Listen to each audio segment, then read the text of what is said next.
大家好，我是小丽森。如果今天有一个一无所有的人告诉你，他要投一大笔钱去开一间餐厅，然后说是为了赚钱，那么其实你很清楚，他这么做是在赌博，而不是创业，因为他把所有的筹码都压在自己的身上，赌对了也没有什么了不起，就只是个小老板。那么赌错呢？新闻报道那些轻生的，通常都是这些人。昨天呢，我还看见一个旧同学。他每天 IG 都在 post 自己上下班的 story， 真的，他感觉自己已经比很多人优秀的时候呢，如果他能够到内地的杭州一看，满大街都是那些开着保时捷的人，那些每晚在酒吧泡的人，你以为是富二代，当你随便做一个来问，他们都告诉你自己是做电商的。而最惊人的发现呢，就是他们一天的收入却比你努力一年的薪水还要高啊！那么你还以为努力就会发财吗？所以无论在选择一个女人、一间房子，还是你的事业，选错的努力都叫做无用功，选择大于一切。那么你会发现，如今真的很多人闷声发大财啊。比如说之前看新闻，内地有一个女的，一年就被罚了10几个亿的税，那么她的收入应当是等于一家上市公司了。她干嘛的呢？做直播带货的。其实大家都很清楚，现在创业你真的想要成功的话，都必须要透过互联网。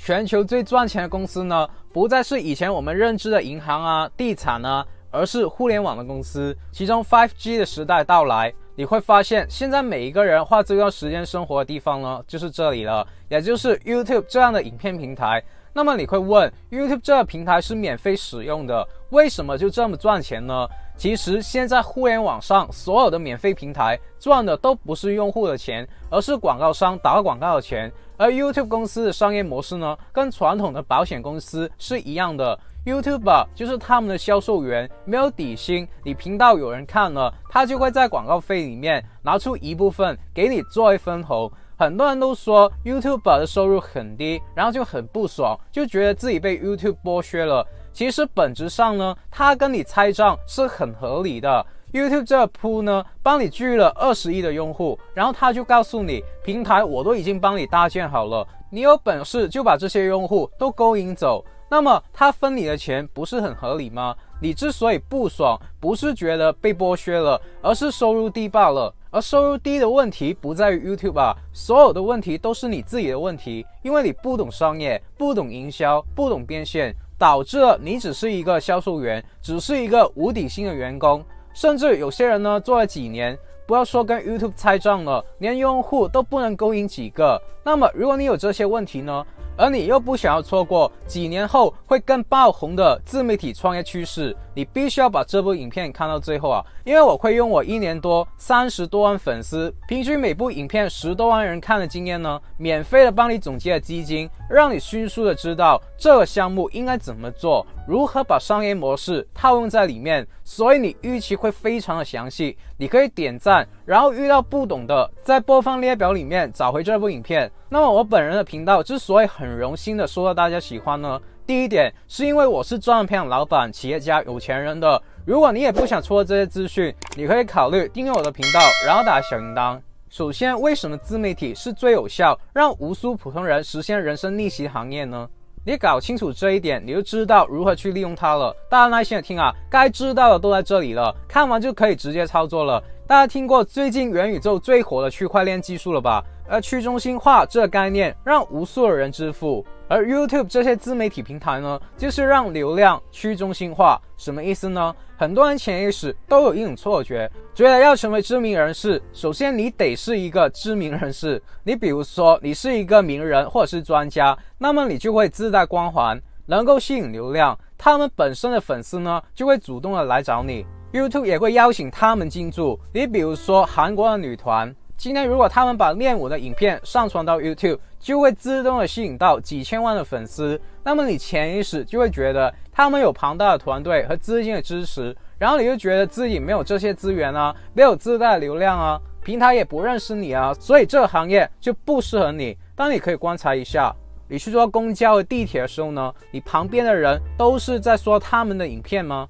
一个颜值不高、学历不高的素人成为网红的案例多不多啊？YouTube 上比比皆是，甚至你会发现你满头皮屑，行为很怪异，然后你拍影片上传到 YouTube， 你可能比那些女团还要火啊！这是为什么？就是因为去中心化。中心化的意思呢，就是所有的流量和资源只集中在那些本身就是明星、名人的手里。那么去中心化就是在 YouTube 上是相对公平的，它有一个评分的标准，跟你考试一样，只要你知道那些拿分的点，比如说你数学有写公式就会给你1分，没写单位就会扣你1分。然后有一个叫做人工智能的老师自动的给你批卷，只要你能够答上来，那么你就会有分， YouTube 就会推荐你的影片。所以有一个误区呢，大家必须要从脑袋里面取出。YouTube 创业这个项目之所以可行，是因为这是一个公平的创业机会。即便你的起步比别人低，即便你本身没人认识你，但只要你能够提供市场需要的价值，比如说你能够让无聊的人不无聊了，让没有方向的人有方向了，让新手变成老手了，你同样也可以建立起属于你自己的品牌。那这个品牌呢，是别人无可取代的。你比如说，别人记住了你的名字、你的外貌，甚至你的 logo， 那么这就是你的品牌啊。那么你就会像 YouTube 啊、苹果啊等等的这些大品牌一样，有属于自己的用户、粉丝和流量了。而且这是累积的，就是你今天10万订阅，你明天就是20万，你不会说今天10万，明天就变回1万，这种可能性几乎为零。所以吃苦的时候呢，就是前期去播种的时候，而后期呢，就是你收成的时候。这个项目是你越努力，你后面就越轻松的。那么我们创业就是要找这种项目，对吧？你还去开什么餐厅啊？你生意越好，你就越辛苦。而最重要的一点，大部分人都不知道，真正让一个人爆火的原因呢，是因为互联网有一个特性，就是比病毒更可怕的传播效应，比 YouTube 推荐更可怕的就是你人手的推荐。比如说，你把我的影片分享到你的通讯群组啊、Facebook 群啊，甚至发布到社交网站，你现在也可以试试分享这部影片。那么你身边的朋友呢，如果看完你的分享，他也觉得有用，他们也有可能分享出去。所以我一直强调，我有今天30多万的订阅，成就我的人是你们，是你们在背后为我撑腰，我才不怕去揭秘很多赚钱的秘密。你知道这些是在倒别人的饭碗，对吧？因此我也取消了一些约会，闭关准备了一个培训给你。好消息是，这培训是免费的，你看完以后就知道更多如何透过自媒体搭建一个自动化赚钱的系统。而这个系统呢，是24小时的，也就是说你在睡觉的时候呢，你的钱包就会自动的帮你收钱。但有一个坏消息，免费的东西呢更需要珍惜，所以我们的平台是有人数限制的，而且不能重播，因此你必须在右上角或者在影片描述栏上的第一条连接报名。那么听到这里呢，你会很好奇 YouTube AI 推荐的评分标准是什么？其实所有的影片平台，包括抖音、Facebook 等等，都是一样的。这本来我只告诉我的学员啊，现在都免费公开了。4点，第一是完播率，就是你有没有完整的看完这部影片。第二是点赞率，你的影片含金量有没有让观众产生共鸣啊？第三是留言率，你的影片话题值不值得别人讨论啊？第四是分享率，你的影片能不能帮助到更多的人啊？我们团队呢参加过不同关于自媒体的课程，基本上市面上你能看见的都参与过了。而80%左右的课程呢都有提到过这4点，但他们未必懂这些的重要性。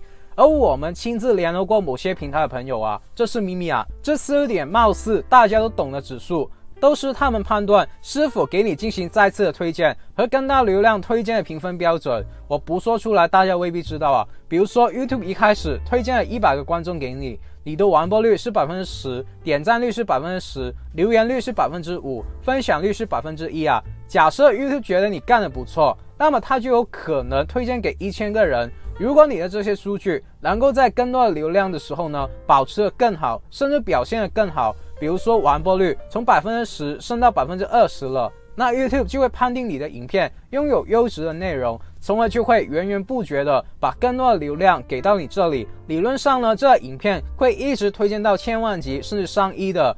而经济学永远是我觉得最有用的学科，就是因为里面有一个叫做 marginal utility 的原理。你这样去理解啊， YouTube 推荐给你的人数增加的时候呢，一开始你的表现可能会越来越好，但到了一定的水平，你影片的表现肯定会掉头，变得越来越差。这也是物极必反的意思，这也是为什么我的影片可能达到100万就不再被推荐了。大家听懂了吗？整个评分标准都是很公平和科学的，我非常欣赏这样的智慧，因为这样的评分标准呢，完全就是很客观的指出你制作的内容优秀与否，所以内容为王。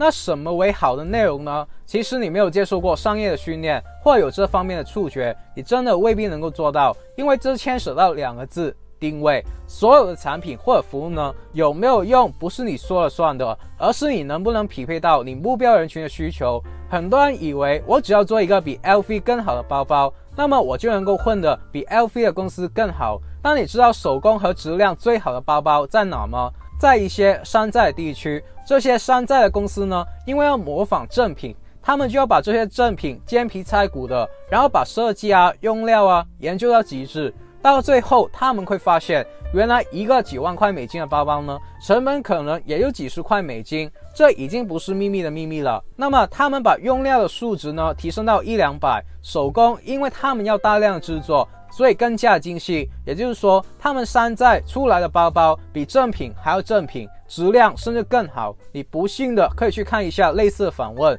但是他们也只能卖几百美金，就是永远都卖不到几万。这是为什么啊？有人说这是因为山寨啊，错了，其实是因为他们的定位就是那些买不起正品的人，但又想冲大头鬼，所以所有的生意必须要为你的品牌去定位。你在开始之前呢，就要去选定你要走哪一条路。很多的同学在未加入我们创业商学院之前呢，他们非常的勤奋，坚持玩了大半年的 YouTube， 每天都很认真的记录生活、宝宝啊、美食啊、旅游啊。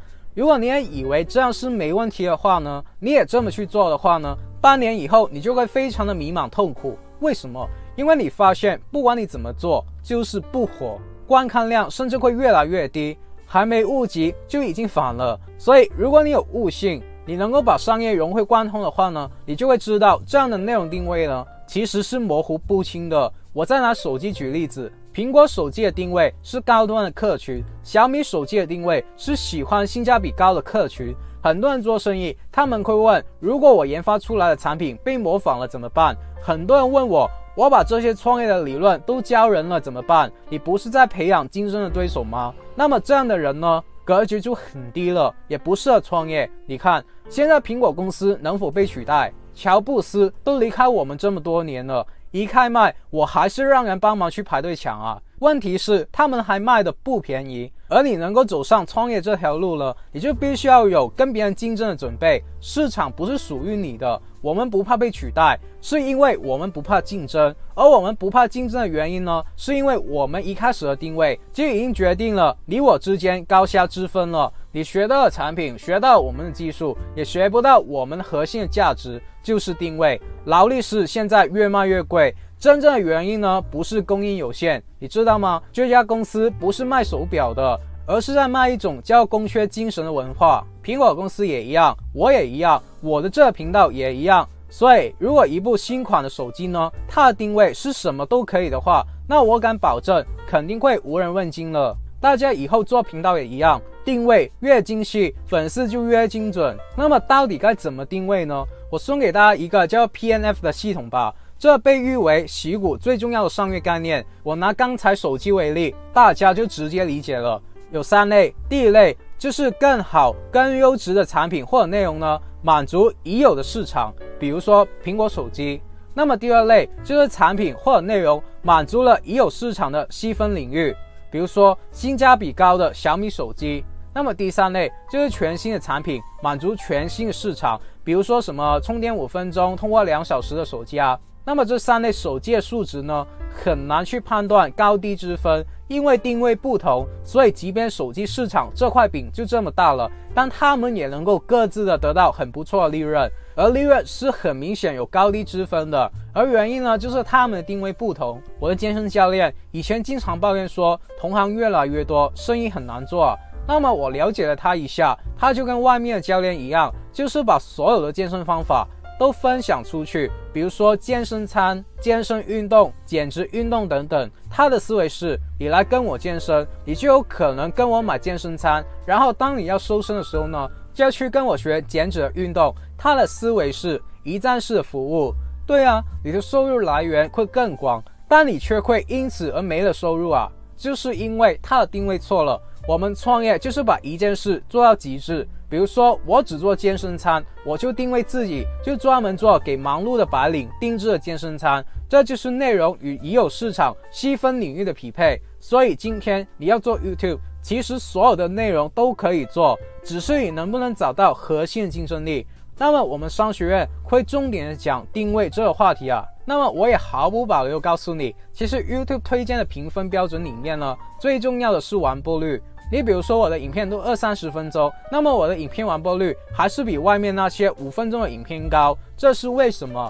那其实这是有技巧的。第一个就是你要去讲有争议的话题。今天你要去追一个女生，她会喜欢一个唯唯诺诺还是有棱角的一个人呢？你以为是前者，但现实他们喜欢的都是那些有自己底线、懂得拒绝女生的人，因为这样的人他跟普通人不同啊，这叫做有个人特色。所以大道至简，我们创业也一样，做影片也一样，人们只会讨论有分歧的话题，还有针锋相对的观点。很多人来告诉我，他们喜欢我的原因呢，就是因为我一针见血的言辞。他们觉得在 YouTube 上，很多人都去求粉丝，不敢得罪粉丝，但我不一样。因为我的出发点就是想让大家最快吸收到真相，所以我通常会比较直白，也不怕得罪人，也可能是这样就带出了我的个人特色。那么很多人会觉得这种自信是需要本钱的，就是扫地僧，你经验的多才能够做到啊。那么其实你心法不行，招式上是可以弥补的。比如说你的选题啊，东方还是西方的美食更好吃呢？又比如说婆媳的育儿观念之争啊，我这样的举例大家都懂了吧？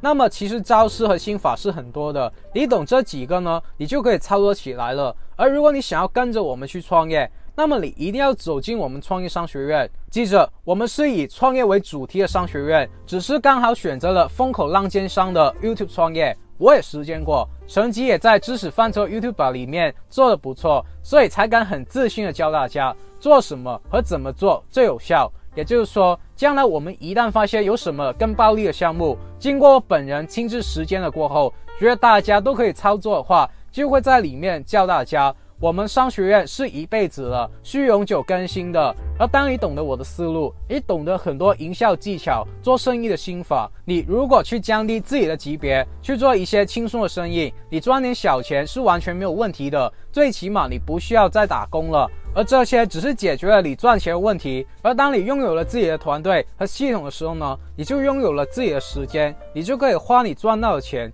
这才是我理解的财富自由。我本人每天就是研究这个的，以前是研究自己，现在是研究怎么让别人也可以。我认为这可能是我一辈子的使命，我退休了也干这个。那么你也可以把握前期的大优惠，在影片描述栏上的链接加入。现在加入，我本人会送赠永久的财富自由品书会汇集2部分，第一个是财富自由的不定期课程，第二个是我们团队帮你抽出100本书的精华，做成音频。你现在开始不要听歌了，听书吧。最重要的是我们几千人的 Facebook 富人精英群组，富人圈子呢永远都是你的钱脉，里面我们会互相分享资讯的资源，就志同道合的人一起抱团嘛。那么我们会随着更新，除了会取消优惠，还会涨价。好了，当你的前期工作都听懂了，接下来就是分水岭了。你到底是在为 YouTube 打工呢，还是在 YouTube 创业呢？这取决于2个字，变现。不懂变现的，你就会抱怨 YouTube 说收入很低，那是因为你不懂商业模式。先说一下交税就几个亿的直播带货吧，这种叫做引流销售。顾名思义，他们的做法呢就是真人实测，然后给你推荐好的产品。那么很多人就以为这个行业的钱很好赚，实际上我花了很长时间研究过内地一个男的直播主，探了自己的嘴唇去试不同色号的唇膏，直播前试，直播的时候又试，直播之后也继续的试，试完一个色号擦干净，再试另一个色号，周而复始，日复一日。你想想你的嘴唇皮就这么厚了，你顶得住吗？而且他几乎不睡觉，直播通常都是晚上嘛，直播完了要去检讨，检讨完了又要去试新的产品，试完了再去想怎么去表达。你以为这么容易吗？而且因为疫情或者是文化的差异，有些比较偏远的地区呢，他们的产品其实很好的，只是不懂销售。那么这些直播主呢，就会用自己的影响力去帮这些地区带货，让他们的产品有面试的机会。所以呢，当观众能买到便宜又好的产品的时候呢，这些偏远地区的人也能够赚到钱，直播主也能够在中间赚到钱，这样三赢的正和游戏就会变成了最赚钱的变现模式了。而第二就是引流到线下实体店，你比如说你自己是一个实体店的老板，像刚才说的开了一家餐厅，可是呢，因为疫情游客少了，出门吃饭的人也少了，你的生意就不好做了。那么很多的 YouTuber、网红、明星，他们会在自己的餐厅去拍摄影片，你比如说在餐厅里面玩游戏啊、讲笑话啊、聊天啊等等，那么这就呈现了一个免费的宣传作用，你的生意也无疑的活了起来。不一定是餐厅啊，实体店都可以。那么第三呢，就是广告收入。我讲的不是 YouTube 跟你分成的广告费，而是有广告商、金主觉得你的流量不错，然后就找你代言他的产品。你比如说 Gucci 如果找你代言，不但有可能送你他们最新的产品，还会给你广告费。所以你看，很多的网红都是穿红戴绿的，就是他们的人生过得很爽，这种就叫做业配，这也是非常赚钱的。我们常常可以看见，借业配可以养活一个很庞大的团队，公司还盈利，非常的可怕。那么这种其实广告商呢，也可以省好多钱啊。因为他们如果要在一个电视台打广告，或者到街上做一个大型的广告牌，这些大家都很清楚是砸钱的活动，有没有用也不知道。而如果你在一些 YouTuber 身上投广告，第一肯定是便宜很多的，第二你的产品曝光率可能也更高，因为你在广告牌也不一定有人看了，但一段影片有多少人看都是有目共睹的。那么 YouTuber 也赚钱，影片呢也因为有了这些产品的赞助，你比如说今天我穿了一件更好看的衣服，那么影片也会更好看啊。YouTuber 赚钱了，他就可以添加设备去制作更好看的影片了，所以粉丝也能够得到更大的价值，这也是三赢的商业模式。那第四就是这个时代的潮流，知识变现。随着疫情还有互联网、元宇宙等等的原因，大家很快，我敢保证很快就在互联网上生活，在互联网上生存了。你看现在你是不是吃完饭就去看手机呢？而学习也会慢慢的搬到互联网上，因为这不受时间、不受地域的限制，而且你听不懂的还可以重播，这就吸引到很多拥有专业知识的人，利用他们专业的价值去帮助不同的粉丝。当粉丝觉得这老师提供的价值真的能够帮助他的时候呢，他就会希望学习更深入的知识，这个时候粉丝就愿意为知识付费。那么这时候有的人就会说，你讲这么多不就是想要说卖课程吗？你答对了。那么这些人就是非常的反感啊，他们就会传播这样的思想啊。比如说以前小时候演艺圈刚火的时候呢，有些人就很讨厌这些歌手，明明就唱歌而已啊，为什么要出唱片？为什么要搞演唱会啊赚钱呢？那么这就是典型的穷人啊。我说的是思想，因为你是在不断索取价值，你是在无条件的要求别人。当你思考过一个问题吗？你提供了什么价值给别人？而如果你曾经去听过演唱会，你会发现现场听的感觉比网上听的更加爽，因为你知道这些歌声是没有经过修整的，而且你还可以近距离的看见自己的偶像。那么也就是说，演唱会带来的价值比你网上听的更大，所以你才愿意持续不断的去买演唱会的门票。那么当时呢，有很多这种反对的声音，让很多人有才艺都不想进娱乐圈，结果就是娱乐圈大火。然后当时很多人就被这种负面思想影响了，到现在还是这种索取的心态，这道理是一样的。现在就是一个知识变现时代，有特别技能的人呢，将来就会越赚钱。而且你要明白一个道理，你比如说像我平时也在 YouTube 免费的提供价值，我无愧于心，对吧？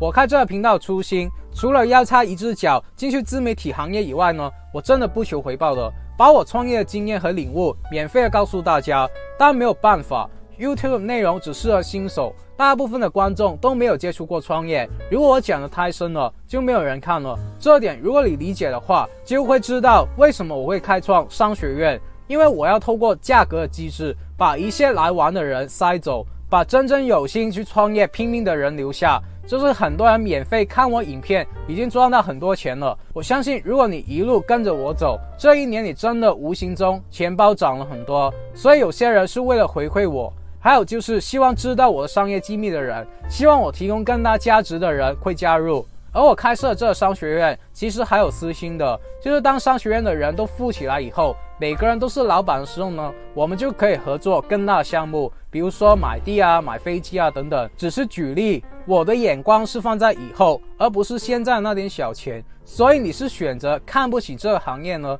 去听那些没有什么成就，只会散播负面情绪，最好就是每个人都跟他一样是穷人的人呢，还是选择跟随知识付费的潮流呢？这一点最多10年，小则1-2年，你就会知道自己的眼光了。那么第4个变现方法呢，就是联盟行销。通常的用法就是电商，厂家就会给你一条连接，只要用户在你的连接购买，你就会有佣金。那么这个我听过最好笑的，有些人说这是传销，如果是真的话，应该犯法吧？那比如说亚马逊这样的平台就有做这种联盟行销的，那说这是传销的人还不去报警，对吧？都2022年了，现在还有人说保险就是传销，我笑了。那你还去买，对吧？请搞清楚一件事的定义，再去指控。否则轻一点的话，人家也就笑你无知；而严重的话，你会被人家诽谤。别以为互联网就什么话都能讲，而大家在互联网接收资讯，就必须要用自己的脑袋去判断一个人的水平，别被误了一生，错过了机会。那么回想过去20年，我们身边都有过哪些流量的红利呢？比如说当初谁都不相信家家户户都有一台电脑，那么你在当时如果从事硬件、软件的行业就发了。又比如说当初谁都不信互联网，那么你去做游戏，甚至我看见之前有些人买了网域，过几年转手卖出去的又发了。再比如说当初谁都不相信可以在网上购物，那么你去做电商就发了。每一次红利的到来，都会出现很多的百万富翁、千万富翁，甚至上市敲钟的，走上人生巅峰的。做出流量红利是普通人实现逆袭的机会，我不是在马后炮。那么现在5G 时代的到来，将有6G、7G， 还有人工智能和元宇宙，实体行业将会逐渐的被淘汰，而自媒体的红利才是刚开始而已。我知道听到现在还是有很多人不信，但无所谓，时间可以证明一切。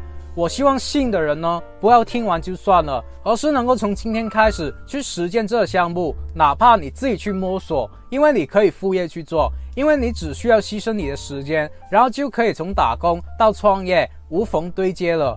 好了，有什么问题可以给我留言，只要你们能在我今天说的内容里面找到1-2句话是有用的，能够帮助自己的人生过得好一些，我就心满意足了。那么如果你不想错任何关于成为富人、企业家、投资家、达到财富自由的免费信息呢，我还是呼吁你订阅我的频道，然后打开小铃铛，然后无私的把影片分享出去。我真心的祝福为这部影片点赞的兄弟姐妹们早日达到财富自由。好了，我们下个礼拜不见不散，拜。